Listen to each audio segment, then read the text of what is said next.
good. I'm good. Thank you so much for inviting me to be the discussant for today's talk. So I Thank think you.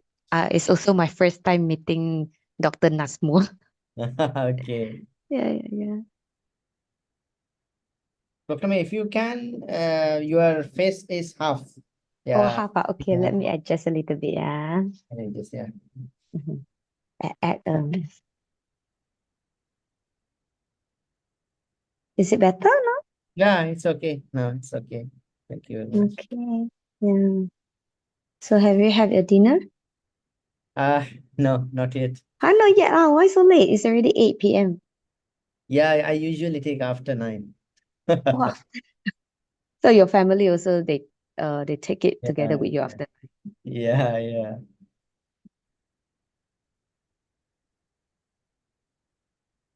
So is your wife cooking or what? Yeah, usually wife cooks, and Mm. sometimes some friends invite me, so I go over there. That's nice.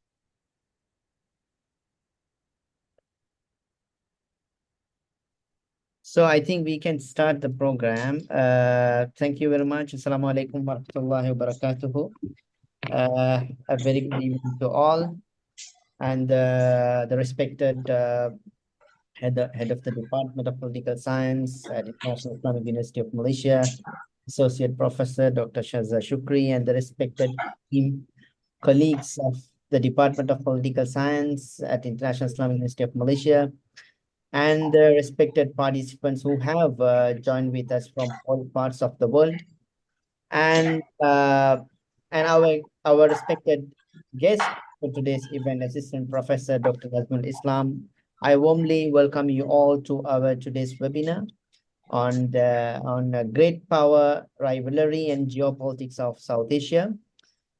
This is organized by the Policy and Area Studies Research Unit attached to the Department of Political Science at the International Islamic University of Malaysia.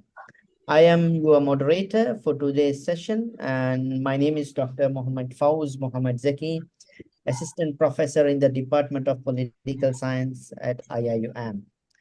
And South Asian, so today's topic is about South Asian geopolitics. As we all know that South Asian geopolitics is shaped by multiple dimensions and factors, regional and as well as the global.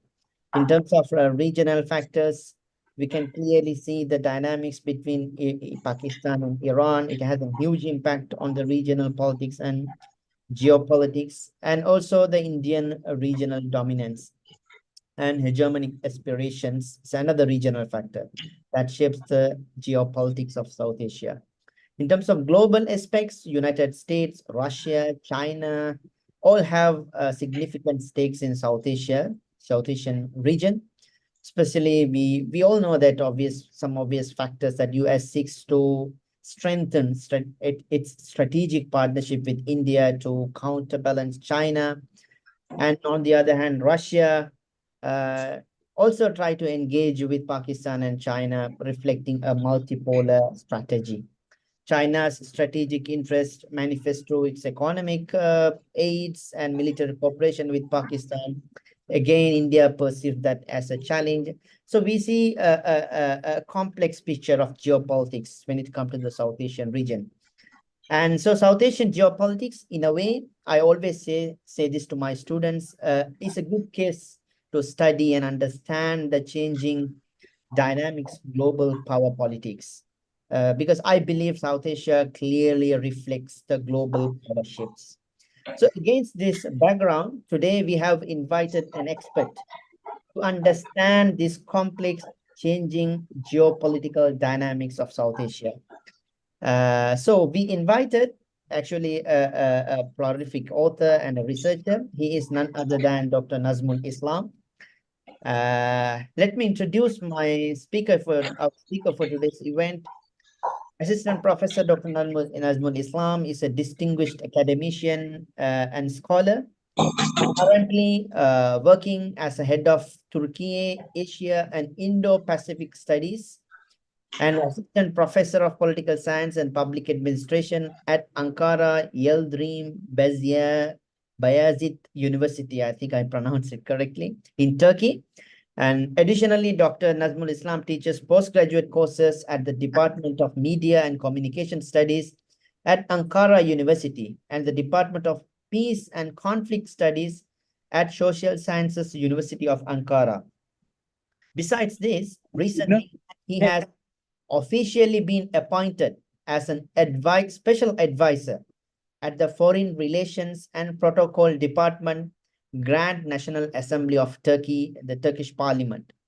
Starting from June 2, 2024, I think this month, he will begin delivering lectures for newly appointed American diplomats assigned to the South Asian region at the Foreign Service Institute, United States Department of State.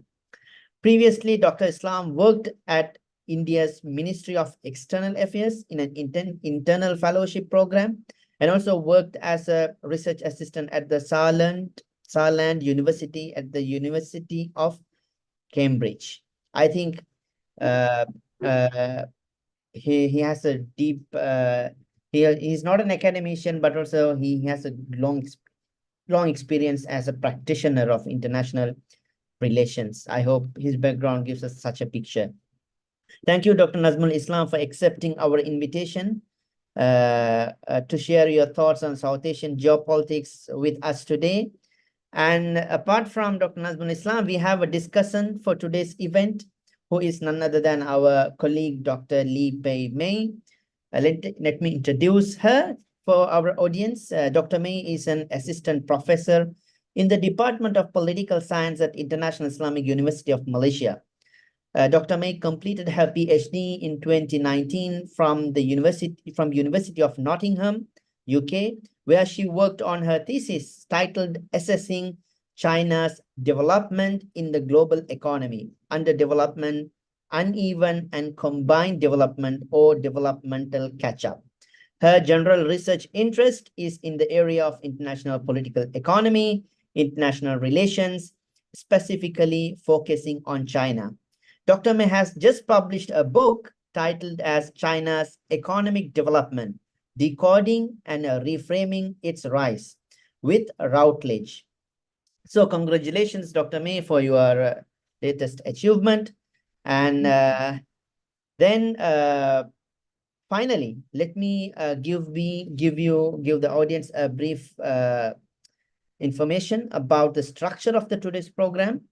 And our guest speaker, Dr. Nazmul Islam, will present his ideas for 30 to 35 minutes roughly.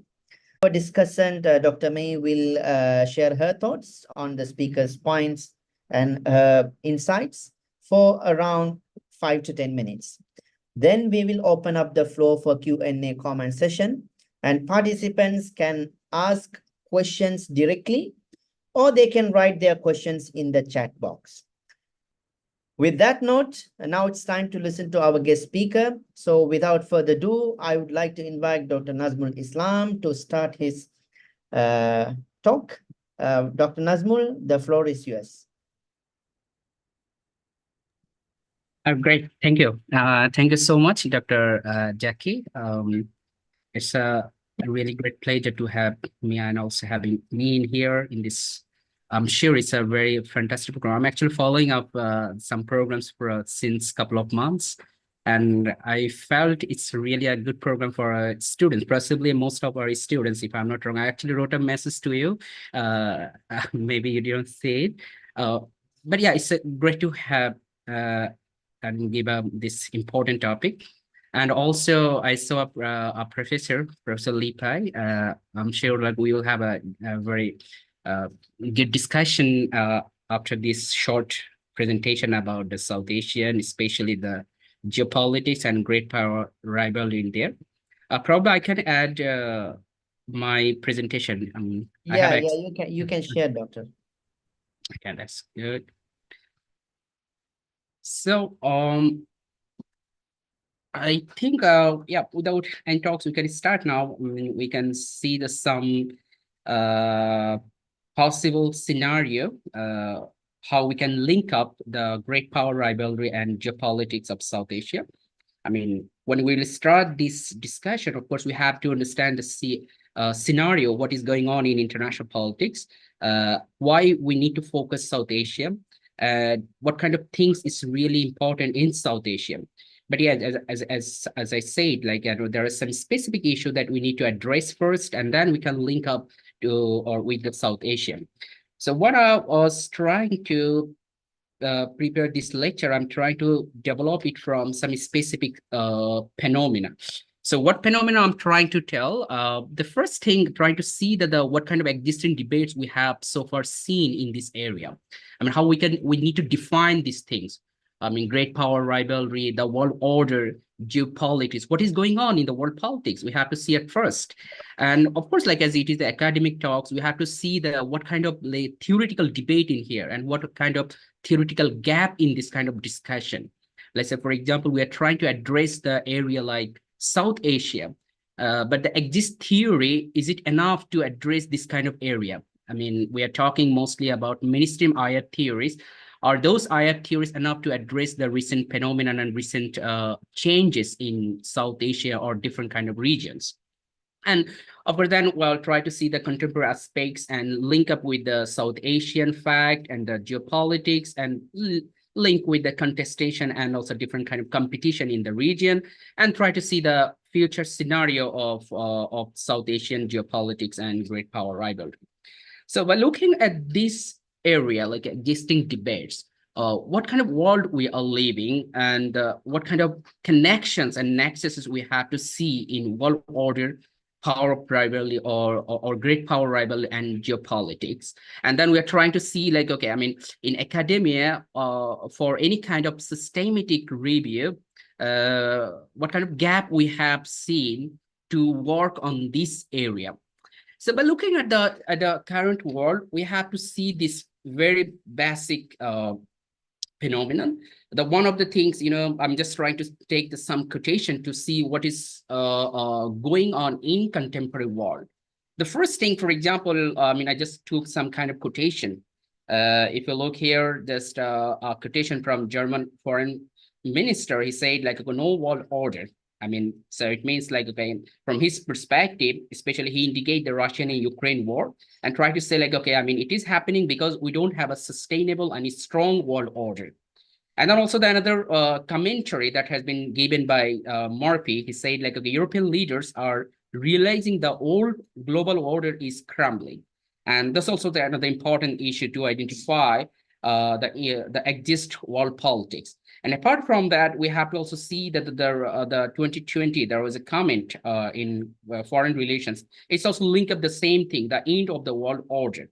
And then during the coronavirus time, there was a very famous commentary by Henry Kissinger. He said, the coronavirus pandemic will forever alter the world order. And then the Bloomberg, they also say that the end of the American world order. So these are all of the things are related to tell us the world has been changing, and it has linked with some specific area that we have to identify what kind of changes it is happening here, what kind of the great power competition we have to identify to understand the world order is changing. And of course, there is a very important debate in here, what world order we are addressing here. I mean, when we are trying to take this kind of comments, this kind of quotation, if you see the common things here, all of these, let's say, peoples or scholars or specific, practitioners, they're trying to identify the Western or Eurocentric world order. And that's the way they want to identify the whole world order system, especially from the last 100 years or to some debate or confrontation, we can say it's more than 400 years. So they're trying to identify this world order. And from their perspective, it is changing. And it is changing, they say like, okay, it's factually true, it is changing because there is some competition and there is some changes in West or in a liberal world order system, and the new world order is coming.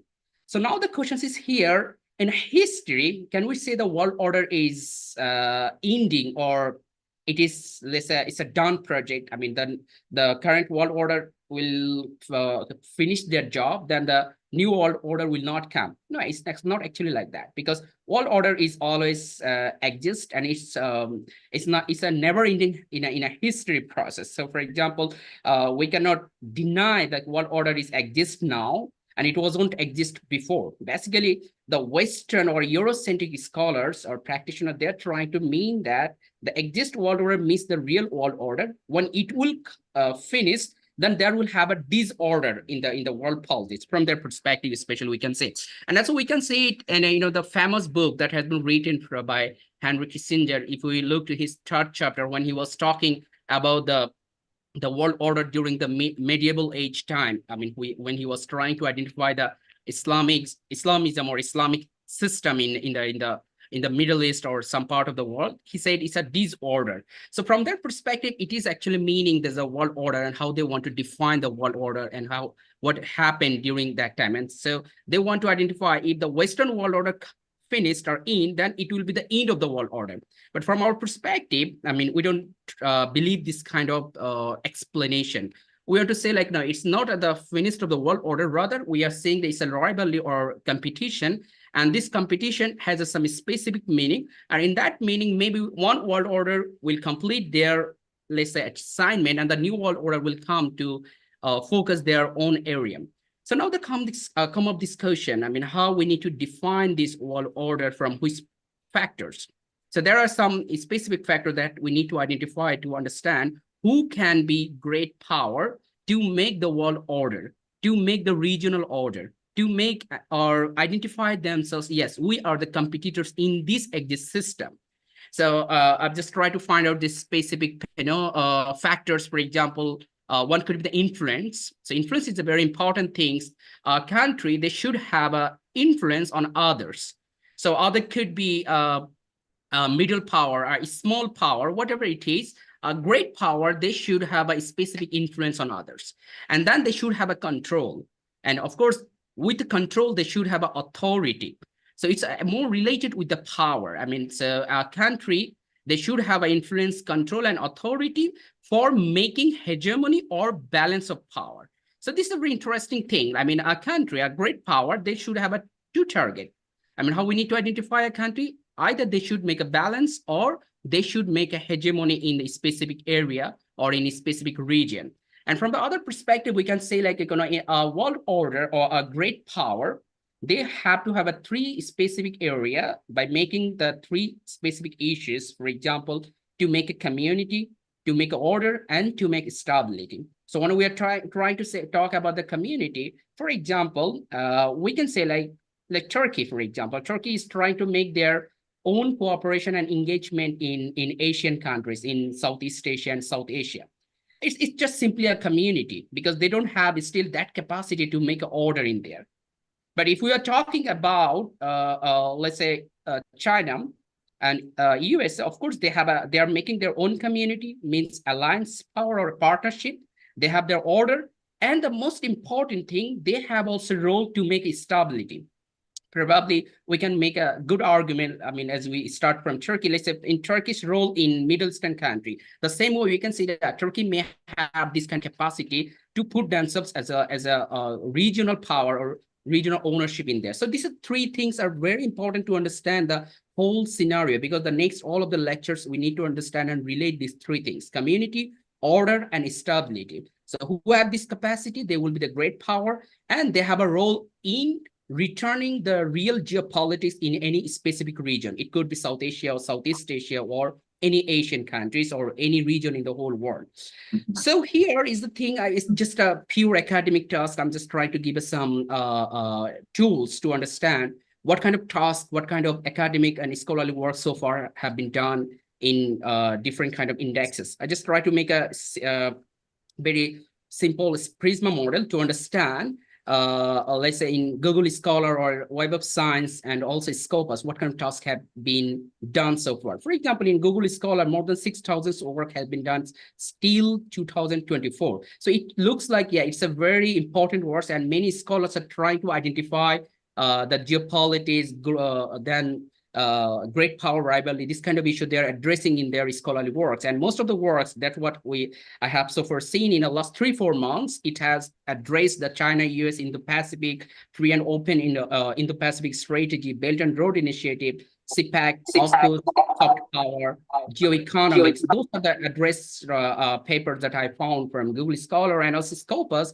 So far, 15 articles have been published related to the great power rivalry and geopolitics. It's almost same. That's what I found from Google Scholar. So it looks like, yeah, it has a real importance in our exist academia. And many scholars are trying to address what is going on in world politics by relating and addressing the great power rivalry and geopolitical issue. So now trying to find out, let's say, like for understanding and for hypothetical development, for understanding the future of the scenario of great power rivalry and geopolitics, how we need to see the exist theory and what are the gap of exist theory. The first thing, most of the theoretical understanding when we are trying to address the great power rivalry and geopolitics, it started from the mainstream ayat theory. Of course, we cannot deny the mainstream ayat theory like realism or new realism, liberalism, constructivism. But the thing is here, when we're talking the realism and new realism, we have to see the context of this kind of theory. The context of this kind of theory, it has specific objectives because it has developed by looking at the scenario of West and Eurocentric world politics. So when the realism and new realism, they address the examples, most of the examples, it address the development, the politics, the economy of West and Eurocentric world. So it has a huge gap to address what is going on in Asian countries, especially in South Asia. This is the first thing. And apart from that, let's say the scholars, even let's say like Thucydides to Morgan to Walls, Mearsheimer, if we want to take even the perspective they took, Thucydides, he took the Greek Athens and Sparta war to address the great power competition during that time. It's also important for us to understand and to link what is going on also in South Asia. But still, it addressed the issue what happened in the Greece, or we can say to some extent in Europe. Apart from the Morgan, he took the First World War and the scenario of the world politics. Machiavelli, we can also take example from him. I mean, he took the Italy's case. Walls, he took American perspective to identify the new realist area of power. And Mearsheimer, he also took the American case as a great power. So these are the things absolutely important, but there is a gap by looking at this theory to identify the emerging great powers like China, like India, like even, for example, Turkey, for example, Iran. I mean, there is a gap we have to identify in what theory we need to see the critical gap of understanding the great power competition and geopolitics of a specific region. Apart from that, there is a two interesting work that had to be addressed, that had to be discussed. The one is that, I mean, we have to say like it's a Allison's Thucydides trap that has been addressed in 2012. And then he also published a book about that in 2017. And he talked about, let's say, relate the Thucydides, the Peloponnesian War. That's what I talk about.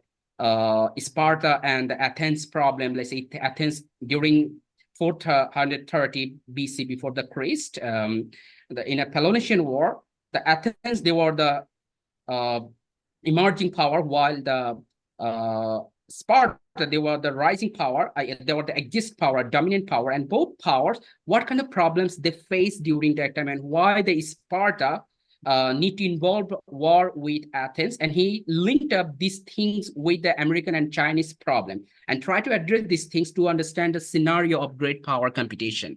And apart from that, the nice Kindleberg trap is also more interesting. It said, okay, we shouldn't take the idea of the Thucydides trap to understand the exist great power problems and competition, because there is a huge gap. We shouldn't think like, okay, the America as the dominant power, they should take China seriously because China could be too strong, seems to be too weak. So we should be careful to fall in even the Thucydides trap. So these are the debates we have so far seen to identify the great power competition, to identify the different geopolitical perspective of different kind of region. And again, I say it, like you have to take these things of why we are talking these things, because we have to link these two things with three specific area: community, order, and stability. So here, we can also move the one more thing, one more theoretical function that we can understand the great power competition and the future of great power competition. That I think the very important. I put a very random figure, and if you look the figure, it's talked that when the dominant power and the emerging power, they will involve in a conflict, they will involve in a real fight like war. So it said like if the power, the balance of power, if it is a near than 4.5 or 5 or 6.5, then they will involve in a war and more conflict or more involved in a major war. But if the power gap between 20% or power differentiate is for like let's say like 20%, then they will have less conflict and less war. Why it is important? Because we need to understand the world is changing, and we are trying to see that there is a deglobalization, there is a transitional era of globalization, there is a illiberal international order, and also illiberal multipolar world order. So we need to understand in this whole scenario, when the emerging power and dominant nation, they will directly put themselves in a war or in a major conflict. So now let's come to this point as identify these things in a first. How emerging great powers, they cannot address by the exist theory because of identity issue, values, norms, discourses, historical narratives, cultural factors, and geosocial and geoeconomic factors. So if we look at this every factors, it is very clear, listen, like we cannot understand the India's emerging power or China as emerging power, how they're making their own identity in South Asia, how their values are working in there, what norms they're playing to make their cooperation and conflict with other states, what kind of discourses they are developing to identify their own understanding of world politics, and what kind of historical narratives, let's say in a history, in a civilization, how they're making their own values in there. And what kind of cultural factors, we have to see these countries like China or India or even the other countries who are playing in the region. So that's the important thing we have also seen inside or exist our academia and scholarly discussion. Why I'm putting this all of the discussion, because we need to understand first before or randomly jump into the South Asia. What is the gap we have seen in our contemporary academic arena?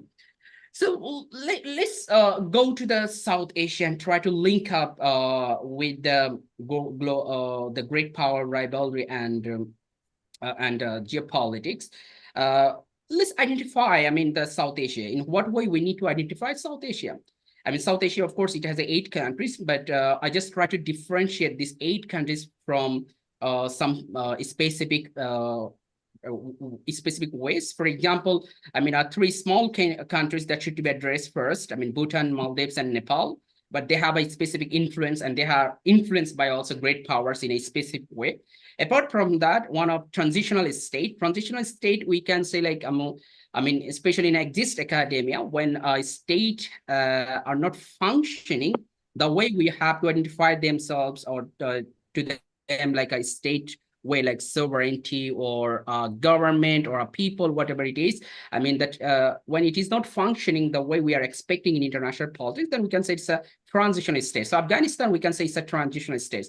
I don't want to use the failed state or the other terms that have been developed by many Western scholars, but we can say, yeah, it's in a transitional phase.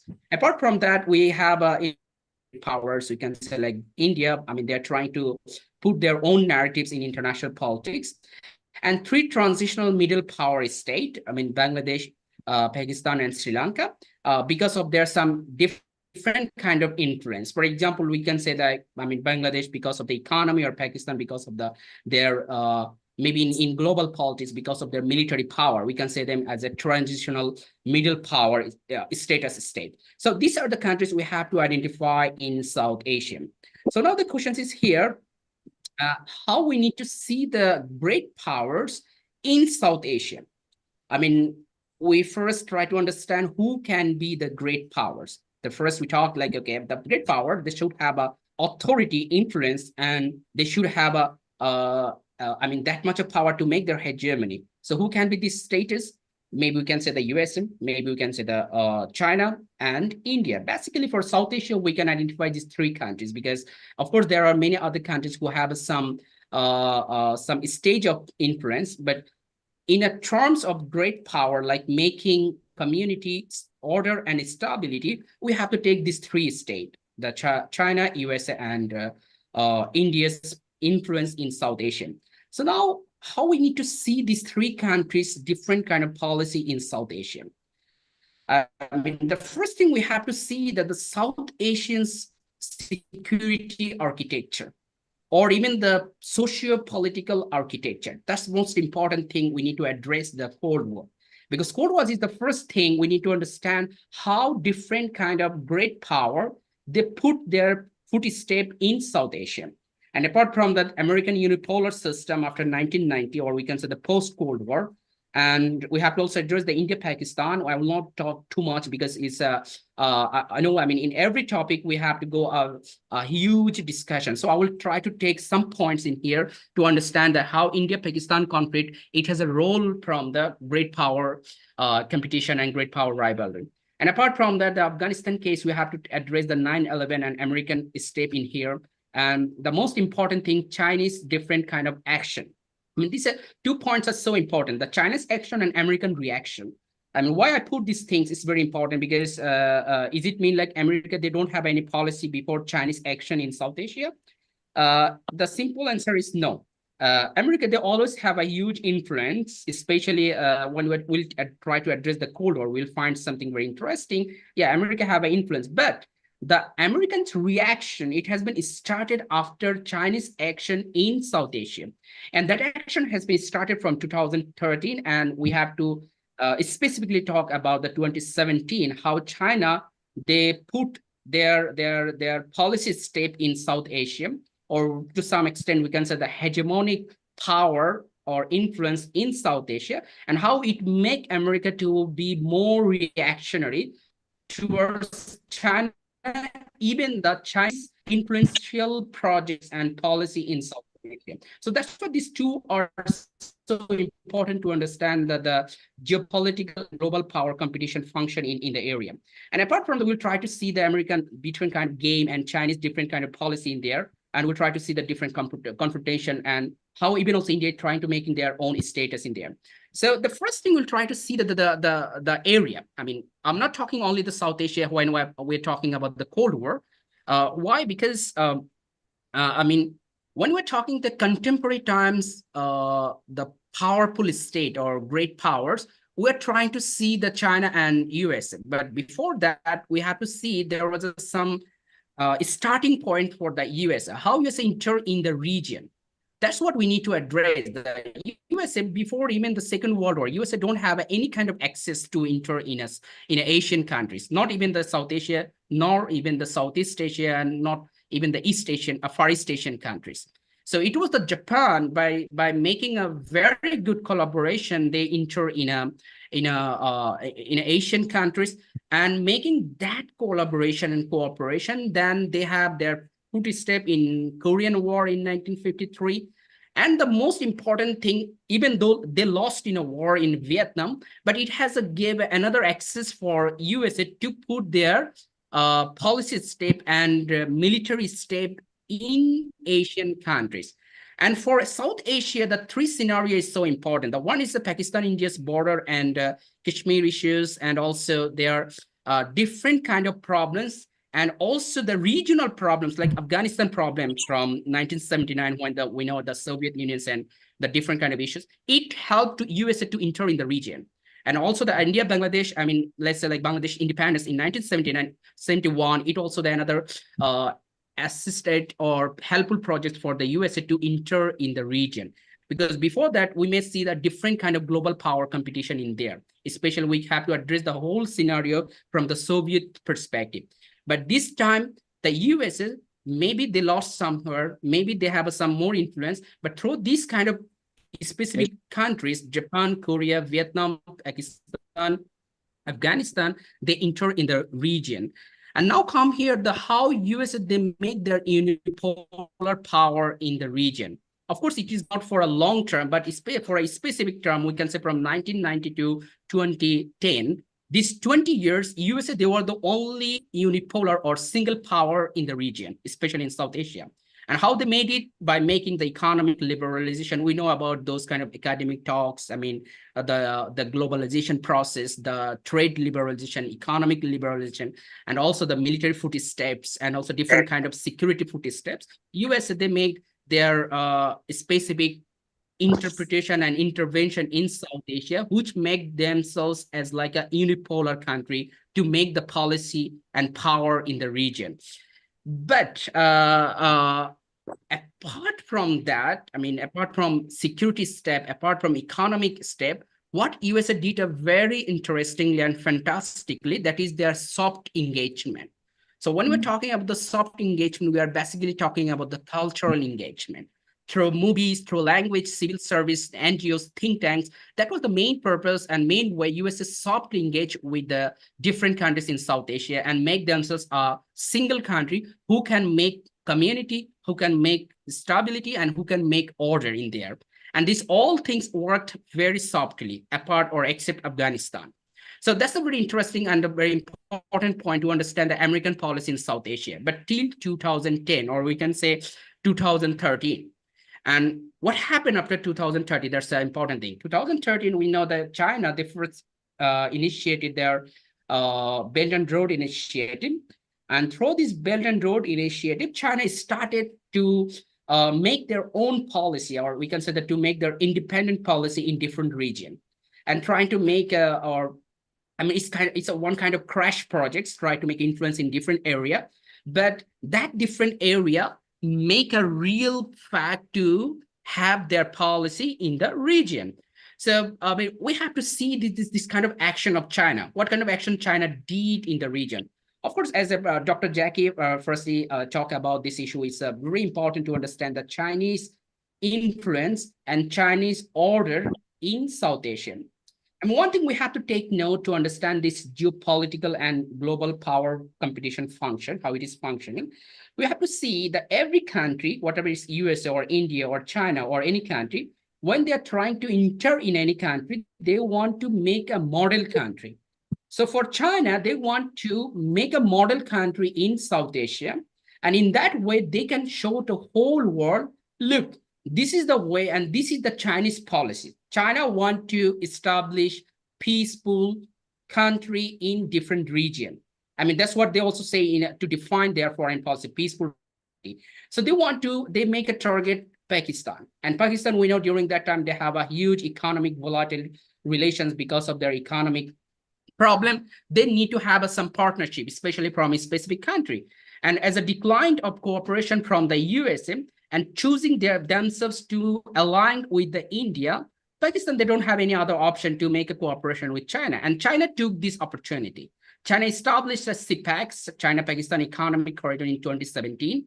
And through this CPEC, they established their specific economic policy in there. So one thing we have to see so far, I mean, if we want to address the Chinese foreign policy, that's a common thing China do in all over the world, whatever it's Africa or even Eurasian countries or Asia or North America, South America, for example. We have seen the very common example. China do their soft engagement through economy. So for China, economy is their soft power. So through economy, they're making their own competitive role in different kind of regions. So Pakistan, it was a good example, like China through this process from Xinjiang to the Gwadar, they make this project. And so, I mean, they had a plan to invest $62 billion inside Pakistan. And the most important target they make in a Gwadar, or we can say that the Gwadar seaport, through these connections, they can send their all of kind of productions to the Pakistan, and it can go directly to the Indian Ocean. And through that Indian Ocean, they can link with the Middle East, like Arabian Sea and also Hormuz Strait. They can also link with the most important area like Horn of Africa and many African seashores. So that's the way they are making their huge step in Pakistan. And apart from that, they show to whole world, look, I mean, through CPEC, we are not only making infrastructure, we are also making investment, we are making schools, we are making university, we are making hospitals. So that's the way they're showing a model country. I mean, of course, we have still a function, like whether it is a successful or not, that's another debate. But China trying to make a model country to the world to show Pakistan is the real Chinese project. China want to make this kind of project in all over the world. Wherever China will go, they want to make that country like a beautiful, like a good investment and infrastructure in those countries. And apart from that, we have to address also the different kind of Chinese action. For example, I mean, in one way, like, so when we are talking about China-India's things, I mean, we are looking at China-India from conflicting area because India is one of the trustable partner from the West, especially from the US. But apart from that, we have seen the China-India, the trade cooperation is a more profound and more interesting and more deep because there's just some saying like India cannot deny China because one is the important thing is a neighbor, and the second thing that China is coming. I mean, as a not a superpower, but it's an exist great power. And the third thing is they may have some problem in a Kashmir region like Akshay Chin, and they have also problem in Arunachal Pradesh. But apart from that, the other function, especially for the India's own interest, because they are a huge populated country, so they don't have that much of luxury to involve or to engage with conflict. So that's why and so for India, they need China and they need a Chinese positive actions. Whatever they're saying in their different kind of narrative, the deep side, Indian Chinese cooperation is more we can say positive rather than a negative perspective. But we shouldn't go up in a conclusion by looking this kind of scenario. However, I mean, we have to also see that the China-Bangladesh, because China-Bangladesh economic corridor is also still in a process. China want to make the same project what they did in a Pakistan, like CPAC. So they want to develop a China CBAC, like especially in a port area, like in a Bay of Bengal, especially in a Cox's Bazar area. That's what we call the port, like Shanadia port. And also they want to have a huge influence in a different side of Bangladesh by making infrastructure and investment in there. And in that way, they want to link these things with the Myanmar, because the second thing we will see the CIMAC, the China-Myanmar Economic Corridor. That's the most important thing for China, because China, they are targeting some specific country in South Asia and also Southeast Asia. So the Myanmar, especially in a Rakhine state, we know that the Rohingya people scenario in there. So there are just some arguments apart from the Rohingya people's crisis with the state. The normal thing, it has been said, the Rohingya people, they have been removed from this place because China, they have huge economic policy or investment policy in that region. And some sorts of argument, they said China may have a military bases or have a target to establish military bases in the region. So that's why they need the Myanmar, or especially the Rakhine state. And as I say, the CBAC, the China-Bangladesh Economic Corridor, if China, if they can make their smooth policy in Bangladesh, then they will have, you see, the Pakistan, Bangladesh, Myanmar. It means it will have a huge step in South Asia, and South Asian step means they will have a huge influence in Indian Ocean, and Indian Ocean influence mean in the Pacific area. In the Pacific areas, influence mean to engage with the whole Africa and also whole Middle Eastern countries. And Middle Eastern countries engagement means the Eurasian countries, and Eurasian countries engagement means Western Europe. And then Western Europe engagement means USA and all, I mean, North America and also South Latin American countries. So that's the way they are making their plan. I mean, we cannot say like, okay, it's a huge successful things. I mean, I can say like some note. I mean, when I was working for my book and also for my PhD thesis just 6-7 years before, I still remember I made some diplomats from China. And I asked these things like, okay, are Chinese coming as a superpower, or like say to be the power who can really challenge US?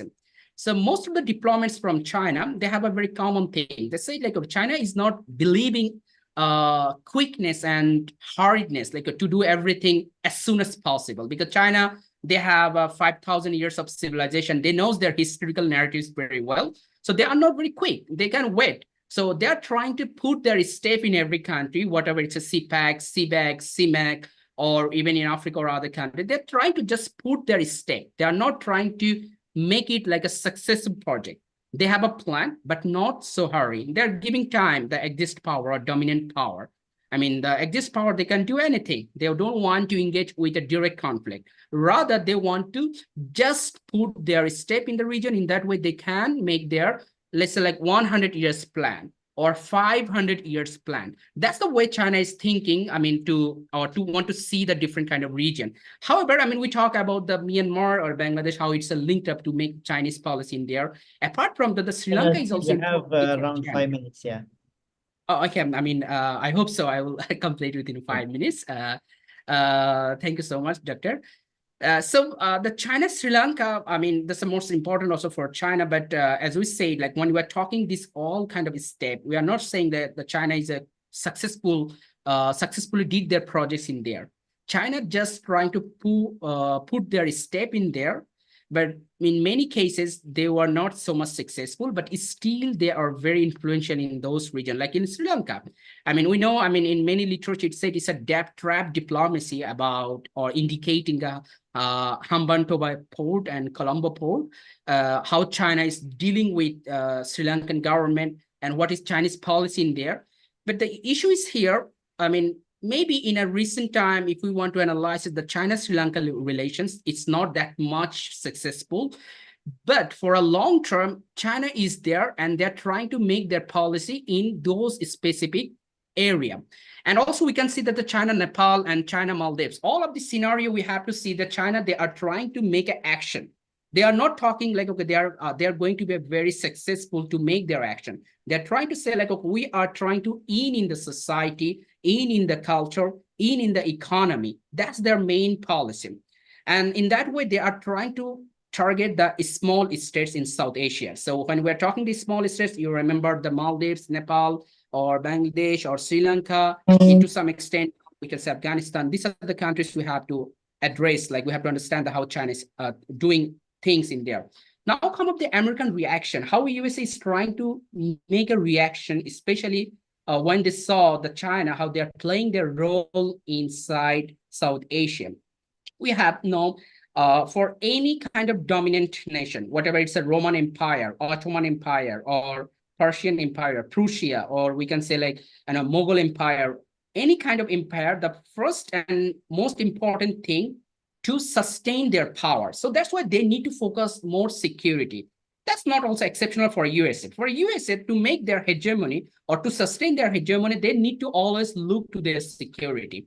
And that's why they are always very conservative to make their policy, not like China. They are not very luxurious to make a more economic investment because they already have engagement. And now what they need first to continue their hegemony, to be very reactionary to the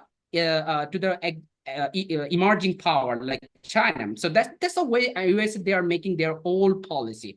And now we can see that in every country, whatever it's a Pakistan, Sri Lanka, Bangladesh, or Maldives, if we want to identify, for example, the Imran Khan regime, maybe it's an internal problems of Pakistan, or Sri Lanka, the internal problem, Bangladesh, the authoritarianism, Maldives, the lack of balance of power, Afghanistan, different kind of chaos, humanitarian insecurity, India, too confused with power and hegemony. In all of the scenario, USA, they are playing with very much reactions. And this reactions is dealt because they are afraid or they are feared of Chinese hegemony in the region. And that's why they are trying to put their own policy. And that policy is only one target, to prioritize or to settle their security.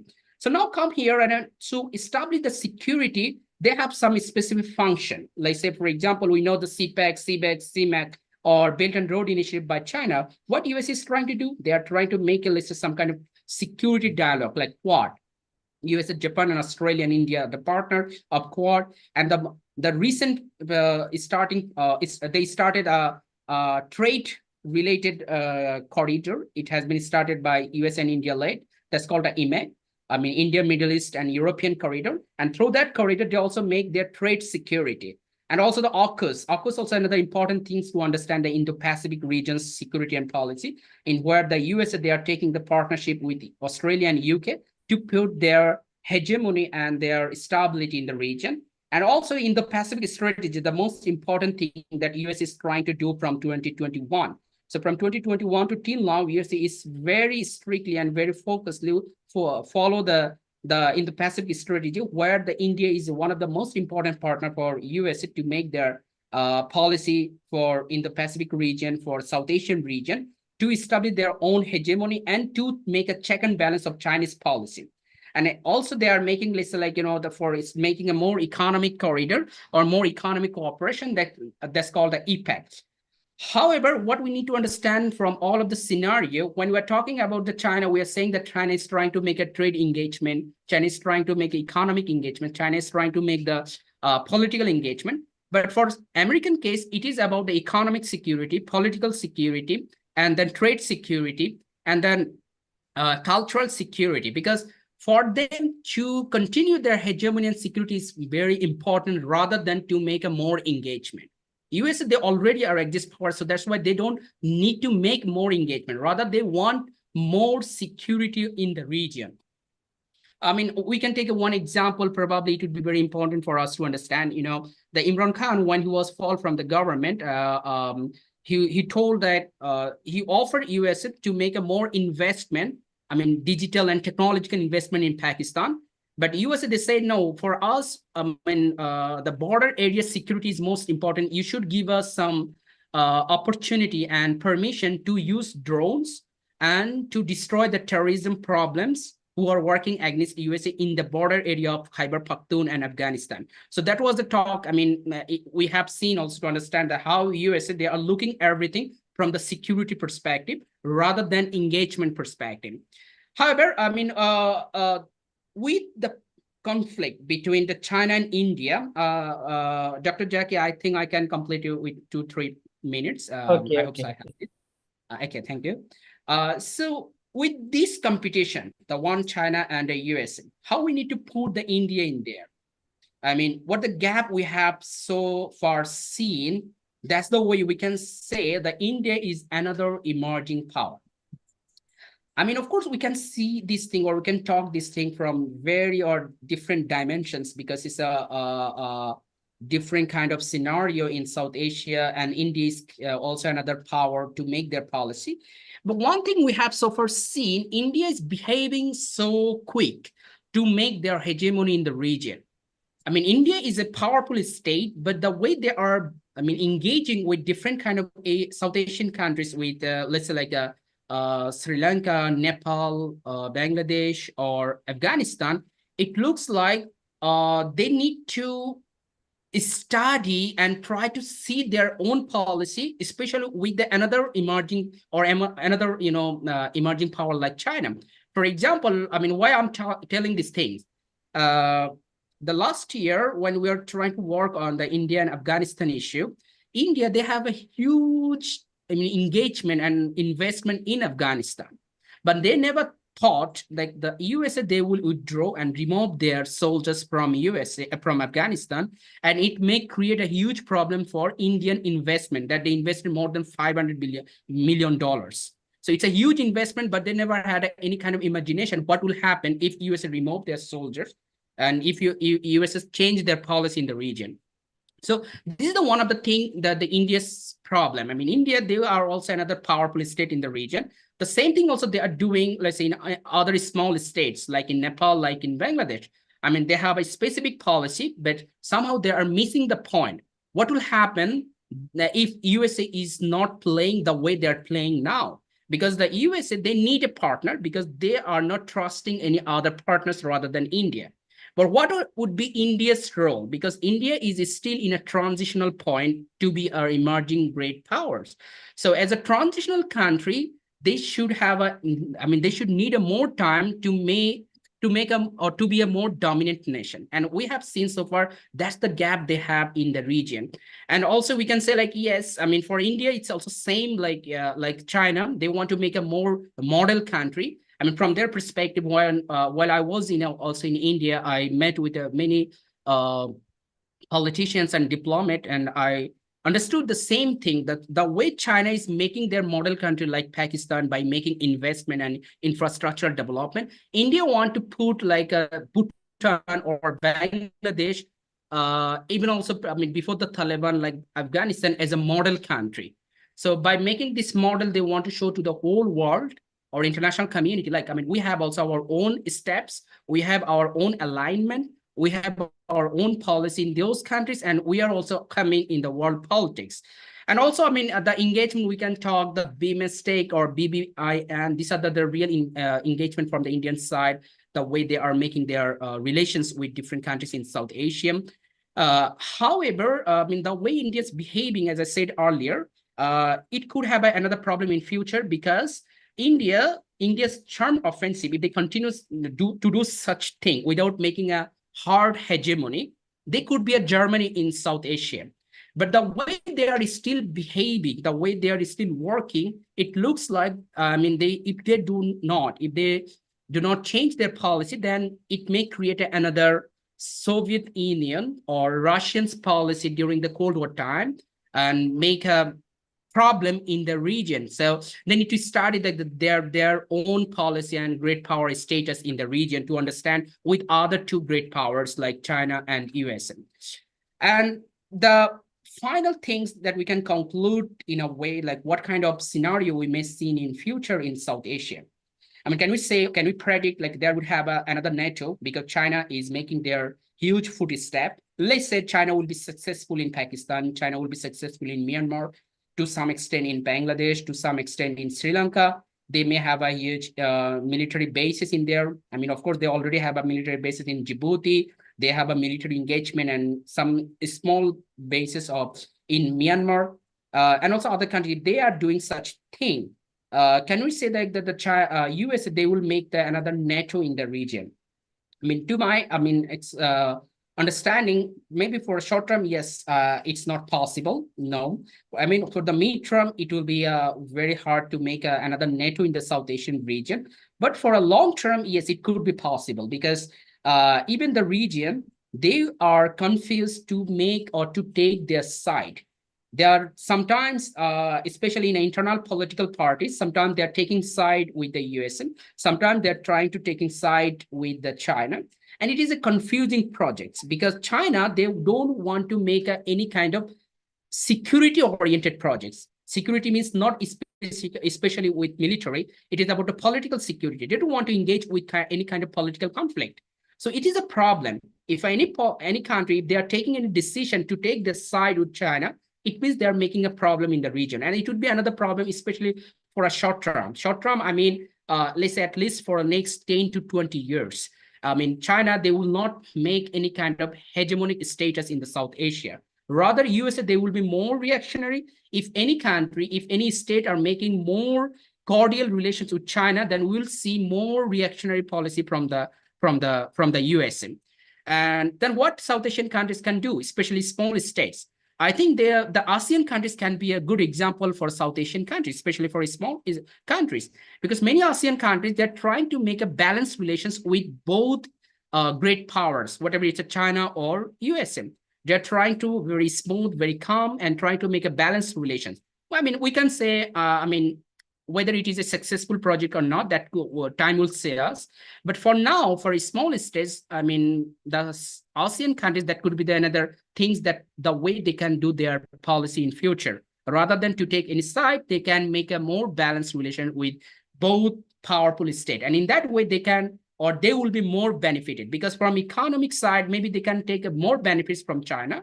For the security perspective, they may have a more benefits from the USA. And in that way, they can make their placement in the region. So, and the last thing, like, where the South Asian countries, they need to understand that the multipolar and the multiplex world. Because in the world system, what we are seeing now, especially in international politics, it is a more multipolar world, because a different kind of power it is coming. I mean, in a Middle East or in a Asia or Africa, in every area, we have seen that there are different power are coming.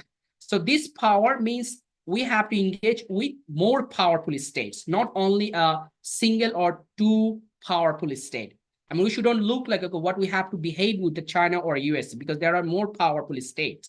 So in this scenario, a state can behaving a multiplex level. Multiplex level is also a new phenomenon developed by Amitabh Acharya, try to identify a state may have a negative relations with other state because of the security reasons, but they may have a positive relations because of the trade investment because of the economic things. So that's the way they can function with each other. For example, we can talk the Afghanistan and American relations. Maybe for the Taliban, Afghanistan and USA, they may have a negative relations, but for the sake of the different kind of policy, USA and Afghanistan, they still can make a positive relations and make a more balanced relations in Afghanistan. So, I mean, that's the way we need to understand that the different kind of geopolitical function in the South Asia, and also the how the great power works in the region. I mean, as I talked before with Dr. Jackie about that. I mean, this topic is so huge, we cannot just complete, I mean, one lecture, but I try to address some specific point. I'm sure like we'll have a more question and more discussion about this point. Thank you so much, Doctor. Thank you, Dr. Yeah, Nazmul. And so we have reached full time, 9 o'clock now. And so I invite Dr. May for her contributions. Dr. May, you can have 5 to 7 minutes. Something like that. Okay, thank you so much, Dr. Zaki. First of all, I would like to thank Pass-Through team for organizing this wonderful event. Of course, I would so like to thank Dr. Zaki for inviting me to be the discussant today. And of course, to Dr. Nazmul, welcome. And I also would like to thank you for the list of reading that you sent over. It was very comprehensive, but unfortunately, I was not able to read them all because I'm a slow reader. But despite that, I find your book, one of your book, interesting. You talk about China and also India soft power strategy. The reason why I find this interesting is because I have a PhD student that I co-supervise with Dr. Shaza, and he's actually doing research about China's soft power in Afghanistan. And basically, he finds that there is virtually, the absence of literature about China's soft power in Afghanistan. So therefore, I find your work also relevant to his research. I'll be quick. Wouldn't want to take much time. I'll say your talk is very concise and very informative. As you say, there's abundant of information that you have provided to us today from China Belt Road Initiative and different initiative and the U.S. responses to it. And you also talk about the different theories and how you find that there's a gap in the theory. And for us in Southeast Asia, we often hear about discussion about how small states like Malaysia should navigate the great power rivalry. And today, after your presentation, we have a better understanding of how both these great powers, China and US, they actually engage with different countries in Southeast Asia. In South Asia. So first of all, I would say I agree with your conclusion to say that South Asia can actually learn from ASEAN on how we can navigate this geopolitical competition between this great power. Because if put in our context, there were actually a lot of roundtable out there where the Taiwanese government, the Taiwanese and then the Chinese, and the US, they actually they want to engage with Malaysia. And they keep telling us, is there any possibility that we can elevate our bilateral cooperation? So actually today, there is just one roundtable about Taiwan, and they actually looking for the possibility to work together in the semiconductor industry with Malaysia. So I think, and one more thing I want to note is that I'm very impressed because you get to meet Chinese diplomats to conduct interview for your PhD thesis. Is a very valuable data, as we know that the Chinese diplomats, the officials, they are very not keen to speak to academics or students. So I find that you have good data on your hands. Okay, so despite that, I have several questions despite your very comprehensive presentation today. You talk about America cultural hegemony, and to me, I feel that it's true that in the past they have this cultural hegemony where people think that there's only one culture. We need to be American. The food that we eat, the clothes that we wear, our lifestyles will be very American oriented. But then the Time magazine actually argued that there is the end of America's cultural hegemony. So I was because the observation is that there are many Asian countries like South Korea, even India. In your book, you talk about Bollywood as one of their sources of sources of soft power. And of course, for South Korea, we know about their K-pop, and even for Netflix, the one of the very popular movie on Netflix is the Squid Game. So there's the argument that there is the end of America's cultural hegemony is here. I wonder, what is your assessment? Would you agree with it? And of course, another question that I would like to raise is that you talk about how, Bhutan and Bangladesh, these are like you consider countries in South Asia, which have to deal with this geopolitical rivalry between China and the United States. So, in your opinion, I mean, because for India is the emerging power, so they are in a different position compared to Bhutan and Bangladesh. For India, they basically can involve in different organizations like groupings like BRICS or Quad. I mean, I have students who are in one of my class BRICS. They might have other questions about this one later. So India is in a different positions. Yeah, they are emerging power, and they can have to be involved in different groupings and organizations like BRICS and Quads to balance the relationship. But countries such as Bhutan and Bangladesh, they are in a different position. So what do you think? How do you think they should navigate the great power rivalry? Yeah, that's all from me. Thank you. Thank you, Dr. May. And in addition to that, I would like to add another question and allow Dr. Nazmul to answer all those questions. And once we should conclude our session with that. And so my question, in addition to the Dr. May's, that you said that in South Asia, mainly the norms, culture play a great significant role in geopolitical imaginations of the country. In that sense, can you shed a light on how Hindu nationalism contributed to India's recent foreign policy behavior, and how do you evaluate its impact? Because generally we assume that under Modi for last 10 years, India's geopolitics and geopolitical engagement with the regional countries, mainly Muslim countries, for example, Pakistan, Muslim majority countries, Bangladesh, and Maldives, more of a induced or triggered by Hinduत्व nationalist aspirations. Sometimes they put like that. How do you evaluate these cultural aspects, and how that can you reflect comparatively how Pakistan react to that, something like that? Thank you, Dr. Nazim. So you have roughly 7 minutes to answer all these questions. Yeah. Sorry for No, it's wonderful, and I really want to say thanks to Dr. Lee Pai. I mean, because I hope so. I didn't take because maybe you need more time. Actually, I'm so sorry because I took too much time. Am I right, Dr. Jackie? I'm sorry to both of you and also our listeners. Yes, I mean, of course, the questions are so interesting and wonderful, but they're just saying, to give an answer with shortly, in social science, it is always, problem.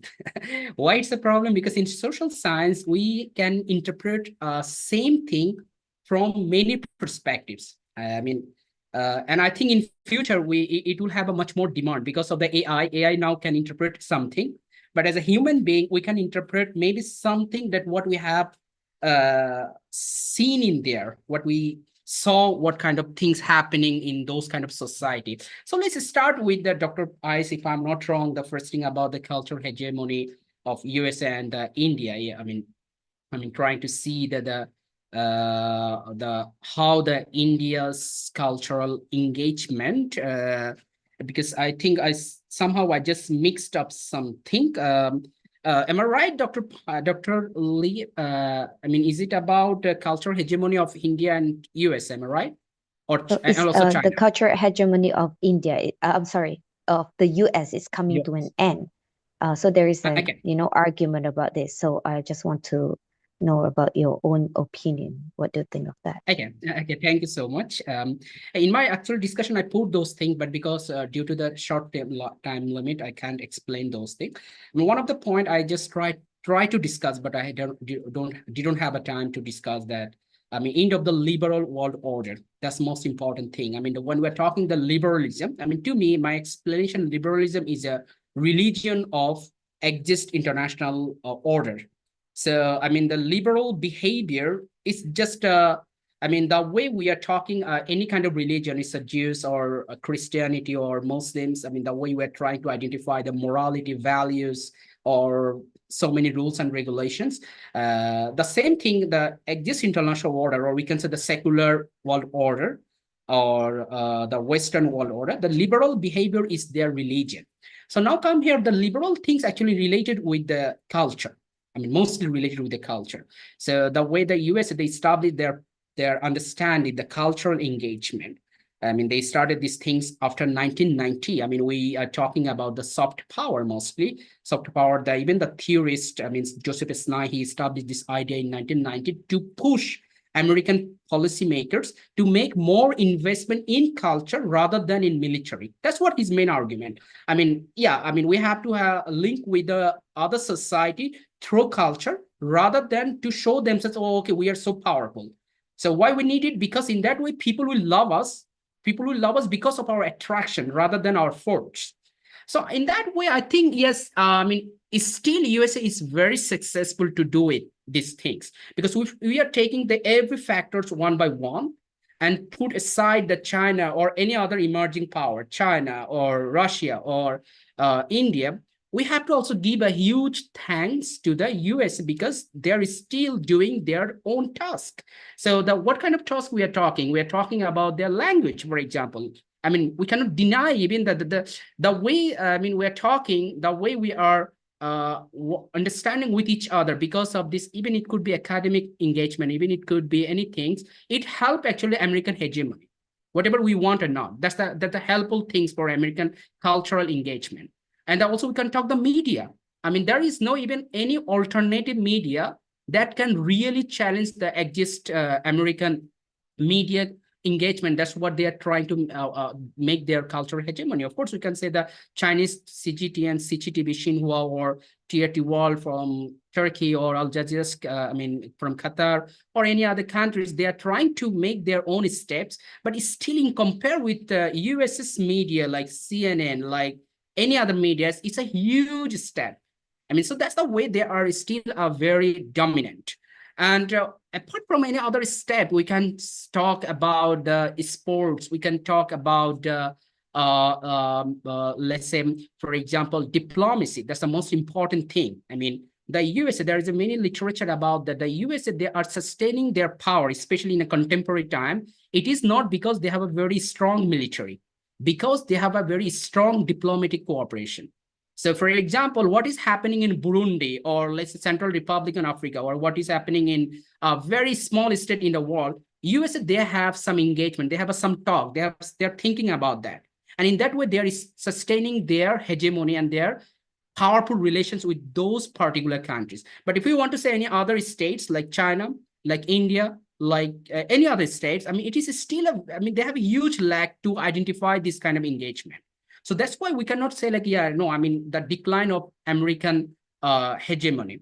We can say the one thing, the decline of liberal world order. So liberal world order, we can say that the whole phenomenon, not only the US. We can talk about the Europeans' engagement. It is declining because of the far-rightist political parties, because of the Islamophobia, racism, xenophobia. So many things are happening, and it is actually challenging the liberal world order. That's the way they established our world politics. That's the way they established the world order. So we can challenge these things. Yeah, the liberal world order is declining. But the way America is engaging, I don't think so in a short term, it will be declined. But for a long term, yes. I mean, it is not, I mean, the EUSM, because, you know, when we're talking the world order, it is always changing. So one world order will change, and then it will be replaced by another world order. So in that way, yeah, I mean, tomorrow, I mean, American cultural hegemony engagement, it will be declined, but not very soon.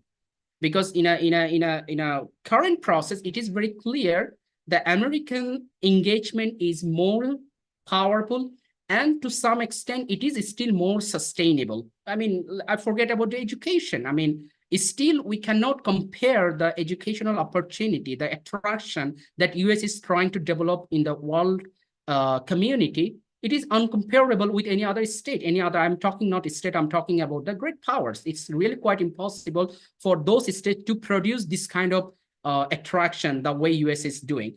So that's why I'm not talking it's a positive thing. I'm talking it's a hegemony. US is doing this hegemony by making this kind of attraction, this kind of soft attraction. And in compare with other great power, that is still back we compare or we compete with US. But end of the day, I mean, to me, though I wrote 2 books specifically on soft power, but I believe soft power is a post-colonial tools. So these tools are, I mean, helping a state to confuse other small states or other states to trust them. Oh, okay, this powerful state is trying to do something really great for us. But in reality, there is no real great things. Everything is just making a hegemony. So, I mean, that's the thing I'm trying to give the first question about the Bhutan, Bangladesh, and also India's things. Professor, could you please also tell Azmul, me? please make your answers short here because we are running out of time. Okay. So just try to talk if I'm not wrong about your question, Dr. Jackie, it's about the Indian foreign policy and geopolitics. Am I right, Doctor? Exactly. How the cultural aspect playing out there. So for Indian case, again, I mean, we have to relate the Indian whole case as a transitional phase. So India, I mean, taking everything, I mean, the way US is doing. So it's trying to be a Japan in South Asia or in Asia. So why I'm talking that Japan? Because the Japan is an Asian countries, but trying to do everything like a Western country. I think maybe you have also the good idea about that. So they're trying to show like, okay, we have every connections and engagement, I mean, especially cultural engagement, it took from the West. And by that means they are trying to put themselves like we are a Western way trying to influence or making our cultural engagement with other countries. So the same thing for the India. But the problem is here that India, I mean, somehow they are trying to put more their soft power, and they need to wait to develop and to establish this soft power for the time being. But they are not waiting for that. They're thinking like, okay, we already establishing and producing our soft power, producing our cultural engagement. Now we need to take our fruits as soon as possible. But one of the main problems of soft power, it is not giving fruits very soon. We have to wait. I mean, a country, any country, Malaysia, Turkey, Indonesia, every country, they have their own soft power. But soft power, it needs time. It's not like a hard power. We have a military force and we can engage with others and we can take some fruits immediately. So India, they are making mistake in there. They still have a really a great soft power, like their Bollywood, like their different kind of way they are engaging with many countries. As you talk about the religion, I mean, from Indian perspective, it's Indian soft power because India is talking Hindu people's things, and they believe like, okay, in that way, the Modi regime basically, and still he came in a power. So it means like the administration of India, we need to identify from that perspective.